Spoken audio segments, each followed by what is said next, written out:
Om Namo Narayana and welcome back. We are finishing up today chapter 22, Prthu Maharaja's meeting with the four Kumaras. Being thus enlightened in complete spiritual knowledge by the son of Brahma, the king worshipped them in the following words. O Brahmana, O powerful one, formerly Lord Vishnu showed me his causeless mercy, indicating that you would come to my house, and to confirm that blessing you have all come. My dear Brahmana, you have carried out the order thoroughly because you are also as compassionate as the Lord. It is my duty, therefore, to offer you something. But all I possess are but remnants of food taken by great saintly persons. What shall I give? Therefore, my dear Brahmanas, my life, wife, children, home, furniture, and household paraphernalia, my kingdom, strength, land, and especially my treasury are all offered unto you. The sage Maitreya continued, since only a person who is completely educated according to the principles of Vedic knowledge deserves to be the leader, the ruler of the state, the first to chastise, or the proprietor of the whole planet, Maharaja Prthu offered everything to the Kumaras. The Kshatriyas, Vaishyas, and Shudras eat their food by virtue of the Brahmanas' mercy. It is the Brahmanas who enjoy their own property, clothe themselves with their own property, and give charity with their own property. Prthu Maharaja continued, how can such persons who have rendered unlimited service by explaining the path of self-realization in relation to the Lord, and whose explanations are given for our enlightenment with complete conviction and Vedic evidence, be repaid except by folded palms containing water for their satisfaction? Such great personalities can be satisfied only by their own activities, which are distributed amongst human society out of their unlimited mercy. The sage Maitreya continued, being thus worshipped by King Prthu, the four Kumaras, who were masters of devotional service, became very pleased. Indeed, they appeared in the sky and praised the character of the king, and everyone observed them. Among great personalities, Maharaja Prthu was the chief by virtue of his fixed position in relation to spiritual enlightenment. He remained satisfied as one who has achieved all success in spiritual understanding. Being self-satisfied, Maharaja Prthu executed his duties as perfectly as possible according to the time and his situation, strength, and financial position. His only aim in all his activities was to satisfy the absolute truth. In this way he duly acted. Maharaja Prthu completely dedicated himself to the eternal servant of the Lord, transcendental to the material nature. Consequently, all the fruits of his activities were dedicated to the Lord, and he always thought of himself as the servant of the Lord, who is the proprietor of everything. Maharaja Prthu, who was very opulent due to the prosperity of his entire empire, remained at home as a householder. Since he was never inclined to utilize his opulences for the gratification of his senses, he remained unattached, exactly like the sun, which is unaffected in all circumstances. Being situated in the liberated position of devotional service, Prthu Maharaja not only performed all fruitive activities, but also begot 5 sons by his wife. Indeed, all his sons were begotten according to his own desire.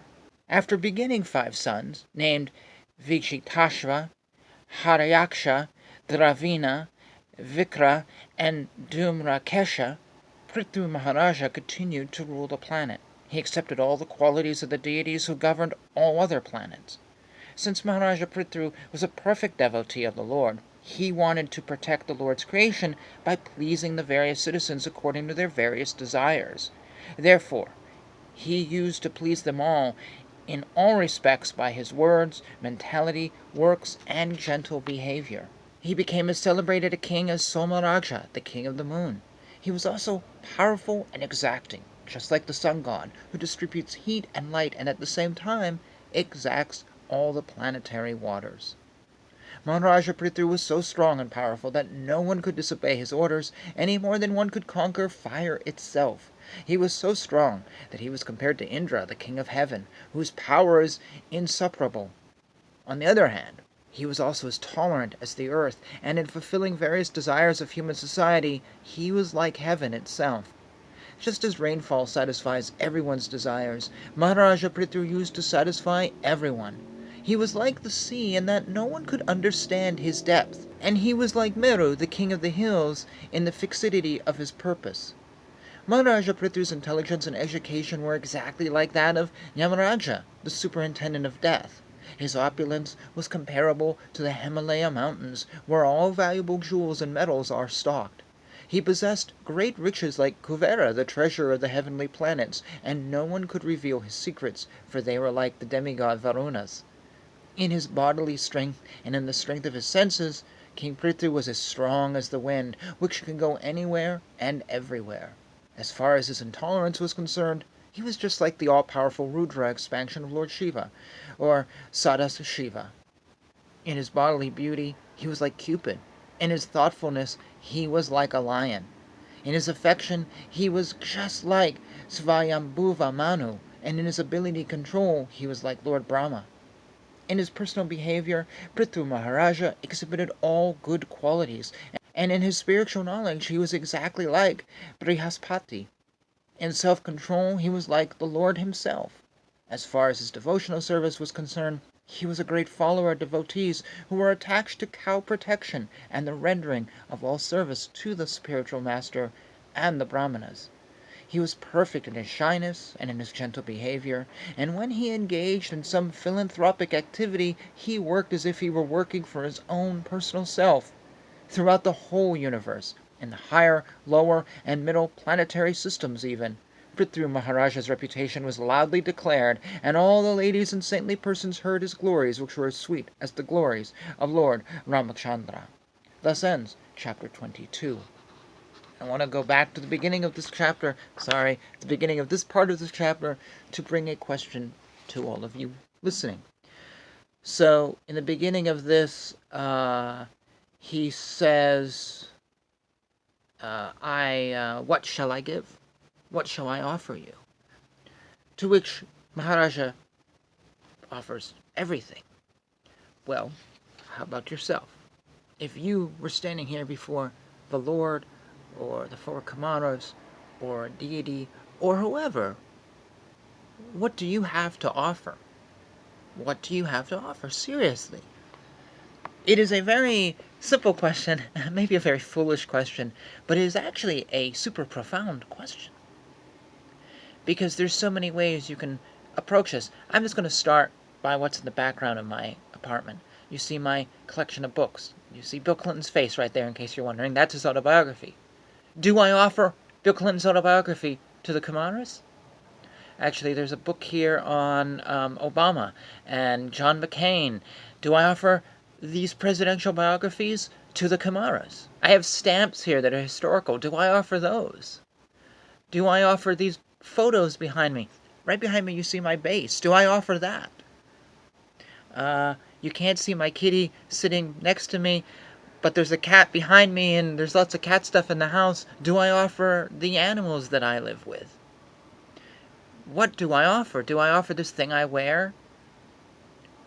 Or do I offer my skills as a musician, even though they're not the greatest skills? Do I write a song for the Lord? Do I offer my creativity, the bigger picture? What do I have? Do I offer my girlfriend, who I live with, who I love with all my heart? Do I offer her life and our life together? Do I have the right to offer anything outside of my possession? The king offered the land and everything in his kingdom. Well, technically we say the king has the whole kingdom, but what do I have? Do I offer my intellect? My skills? My creativity? I don't know. What do you have to offer? What should you offer? What can you offer? It is a very humbling question. It's a little bit scary. Though, honestly, if I had a big fancy house here, I'd still have books on the shelf. I'd still have pictures behind me. Someone who lives in the Hollywood Hills has the same things. They're just maybe a little pricier. Honestly, though, these stamps that you see behind me are from Europe in World War II. Actually, they predate America's involvement in World War II, so they're actually worth something. But are they really worth offering? So, yes, I have valuable things here. But is that something worth offering? I don't know. It's a very humbling question, very profound question, and it's one worth asking. What do you have to give to the Lord? Maybe you just say everything. take it all. What can you do with it, Lord? Maybe that's the question. Maybe that's the question. The question is not what can I offer. The question is what do you want? And what can I give you that is best for you because I am your servant? What do you think? Please put it in the comments below. I sincerely would like to know. I like to know what others believe, and I think people watching this channel, if you're like me, you read the comments. So you want to see what's in the comments, and maybe you're on this channel to learn and to grow. And so we're all in this together. And please share, would love it. Or if you're in a situation where you just want to stay private, or you have problems or questions, feel free to email me. I will respond to any email that is written to me. If you've taken the time to watch my video and write me, even if you hate me, I will respond. So Hare Krishna, Krishna Krishna, Hare Hare, Hare Rama, Rama Rama, Hare Hare.